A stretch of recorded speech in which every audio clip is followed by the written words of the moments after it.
ఆనాటి ప్రభుత్వం తీసుకున్న నిర్ణయాలు మీకు అందరికీ తెలుసు. రైతుల సంబంధించిన సంక్షేమ పథకంలో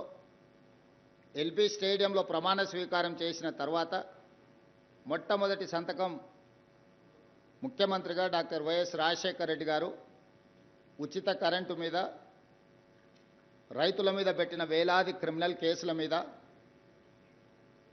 రైతులకు వ్యవసాయ బిల్లులు దాదాపుగా 1300 కోట్ల రూపాయల బకాయిల రద్దు మీద మొట్టమొదటి సంతకం చేయడం ద్వారా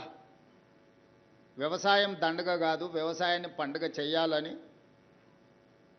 రైతును రాజును చేయాలని ఆనాడు రాజశేఖర రెడ్డి గారు ఉచిత కరెంటును ప్రవేశపెట్టడం జరిగింది. ఆ తర్వాత రైతు రుణమాఫీ జాతీయ స్థాయిలో 72,000 కోట్ల రూపాయల రైతు రుణమాఫీని డాక్టర్ మన్మోహన్ సింగ్ గారు అమలు చేయడం జరిగింది. ఈనాడు రైతులు దళారుల చేతుల్లో లేకపోతే మిల్లర్ల చేతుల్లో మోసపోకుండా ఉండడానికి కనీస మద్దతు ధర విధానాన్ని తేవడమే కాకుండా పకడ్బందీగా అమలు చేసి